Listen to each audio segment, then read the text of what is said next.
Audio Jungle. हमारे साथ Hyderabad youth करेज foundation के फाउंडर सलमान जुड़ रहे हैं। जिस जगह पर हम खड़े हैं ये मेहदीपट्टनम इलाके का हुमायूं नगर, और यहाँ पर जो मस्जिद आप देख रहे हैं ये अजीज़िया मस्जिद है, जहाँ पर एक बहुत बड़ा प्रोटेस्ट जुमे की नमाज के बाद हुआ था। उस प्रोटेस्ट को सलमान भाई ने ऑर्गेनाइज़ कराया था। हमारे साथ वो खुद जुड़ रहे हैं। यहाँ पर कितने लोग जमा हुए थे सलमान जब आपने ये प्रोटेस्ट यहाँ पर करवाया था? देखिए, ये बात बताना चाहूँगा कि ये प्रोटेस्ट हमको ज़ोर ज़बरदस्ती नहीं, बल्कि हमारा जो एक जो रिलीजियस जो हमको तकलीफ़ दी गई, तो उसके ऊपर ये प्रोटेस्ट किया गया था। पहली चीज़, ये कोई पॉलिटिक्स प्रोटेस्ट नहीं था।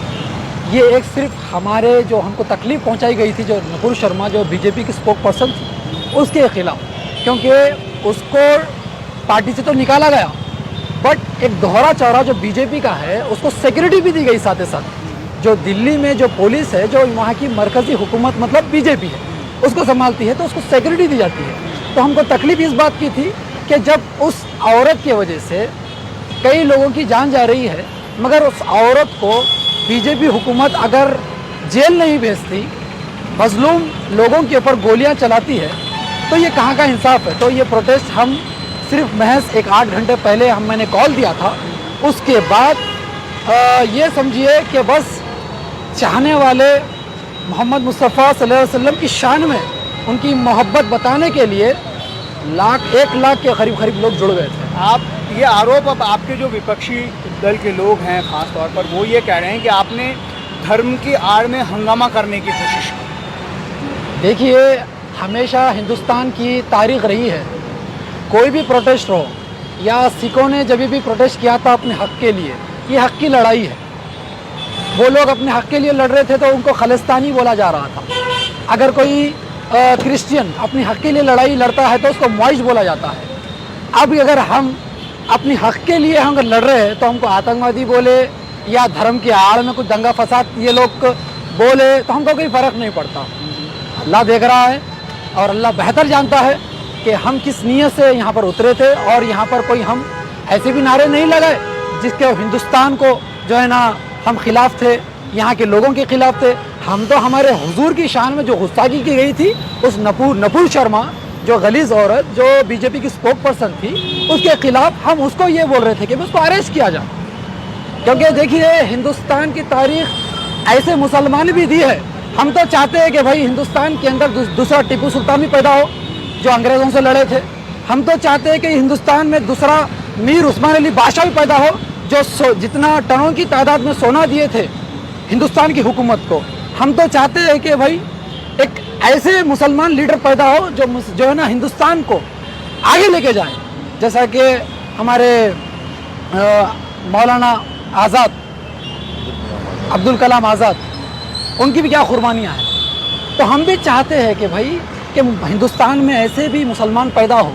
ये क्यों नहीं चाहते कि भाई यहाँ पर सिर्फ हिंदू मुसलमान की लड़ाई हो, हाँ, क्रिश्चियन हो या सिख हो, सब हम मिल बांट के ही रहना चाहते हैं। मगर 2014 से देखो, पहनने की बात हो तो हम उनसे पूछ के पहने, हाँ, अगर सुनने की बात हो तो हम इनसे सुन के जो है ना सुने, खाने की बात हो, कुछ भी हो।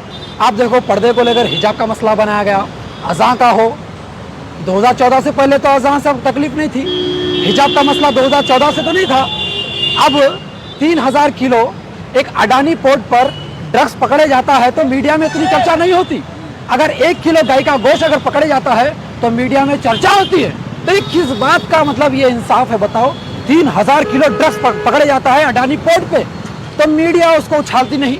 मगर अगर अखलाक हो या पहलू खान हो, अगर उसको बॉब लिंचिंग कर मार दिया जाता है जो है ना गौरक्षा के नाम पर, तो ये मैं समझता हूँ जानवरों के नाम पे इंसानों को मारना, ये कहाँ का जो है ना इंसाफ है। तो हमारी लड़ाई बस ये जुल्म और गद्दारी के खिलाफ है, कभी इंसानियत के खिलाफ नहीं। लॉ एंड ऑर्डर को हाथ में लेकर, कानून के हाथ में लेकर ये लड़ने का जो तरीका है आपका, इस पर भी तो तमाम सवाल उठ रहे हैं ना। देखिए साहब,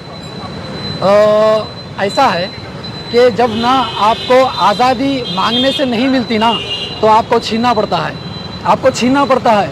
और हम ऐसे मुसलमान हैं जो हिंदुस्तान के लिए जान देने के लिए भी तैयार है। अगर आप बोलो कि मुसलमान अगर चाइना को चलकर अगर लड़े बॉर्डर पे तो बिल्कुल मैं बोलता हूँ यहाँ से एक करोड़ नौजवान तैयार हो जाएगा। अगर मैं बोलूँ अगर कश्मीर के अंदर अगर पंडितों को अगर लेके जाकर छोड़ने की बात हो तो हम हाथ पकड़कर पंडितों को छोड़ के आएंगे। बोलो मुसलमान कहाँ पर आना है, इंशाल्लाह हम जाएंगे और मुसलमान नौजवानों पर खड़ेगा, कश्मीरी पंडितों को भी लेके जाएगा। इसको धर्म का आप इसको चेहरा मतलब ना दे, ये चंद लोग हैं जिसको धर्म का चेहरा देते हैं। मैं उनके खिलाफ हूँ। मैं हमेशा जुल्म के खिलाफ था और गद्दारी के खिलाफ था और रहूँगा। मैं किसी के खिलाफ नहीं हूँ, मैं किसी के खिलाफ नहीं हूँ, जुल्म और गद्दारी के खिलाफ हूँ। पुलिस ने लाठीचार्ज क्यों कर दिया फिर आप पर और आपके जो तमाम यहाँ पर लोग मौजूद थे उनके ऊपर? देखिए, कल मैं सोशल मीडिया देख रहा था तो हमारे चौहान साहब का एक इंटरव्यू मैं देख रहा था तो उनका ये कहना था कि भाई it was a peaceful protest, ये बहुत पीसफुल प्रोटेस्ट था। तो मीडिया पर्सन ने ये किया था लाठीचार्ज कुछ हुआ था, वो तो कुछ होते रहता है छोटा छोटा। डीसीपी साहब उसका जवाब देंगे तो मैं उसका इंतज़ार कर रहा हूँ। डीसीपी साहब कब जवाब देंगे वो लाठीचार्ज का, क्योंकि चौहान साहब ने ये उन पर डाल दिया है। जब लाठीचार्ज का जब क्वेश्चन किया गया तो उन्होंने ये साफ ये बोल दिया कि भाई पीसफुल प्रोटेस्ट था, वो छोटा छोटा होते रहता है। तो मैं भी देखना चाहता हूँ उनका जवाब क्या रहेगा। उसके जवाब के बाद इंशाल्लाह मेरा भी रिप्लाई रहेगा। एक और बात आपसे पूछ लूँ क्योंकि हैदराबाद में हूँ, बहुत सारे प्रोटेस्ट जो हुए देश के दूसरे हिस्सों में आपने देखा भी होगा जी। कई सारी जगह जो वहाँ की पुलिस है जांच के बाद ये कह रहे हैं कि मजलिस का नाम उसमें सामने आ रहा है। ये कहा जा रहा है कि कोऑर्डिनेटेड एफर्ट था, जो इंतज़ामिया कमेटी है मस्जिद की उनके साथ मजलिस के लोगों ने पहले ही बातचीत कर ली थी ताकि ये जुमे की नमाज के तुरंत बाद ऐसा प्रोटेस्ट हो जाए। अच्छा, तो आपको क्या लगता है ये सपोर्ट जो है यहाँ पर भी आपका जो ये प्रोटेस्ट यहाँ पर हैदराबाद में हुआ हो, महबूब नगर में हुआ हो, क्या मजलिस के कहने पर उनके इशारे पर हुआ? देखिए साहब, ये लड़ाई ना कोई एक इंडिविजुअल पॉलिटिकल पार्टी की नहीं है, ये लड़ाई सब नौजवानों की है। अगर वो बोलेंगे अगर उनकी डायरेक्शन पे होगा, ये मैं समझता हूँ ये सब गलत है, ये अफवाह है। ये सबकी लड़ाई थी, सबकी लड़ाई थी। और मैं यहाँ पर 2019 से प्रोटेस्ट करता हूँ यहाँ पर।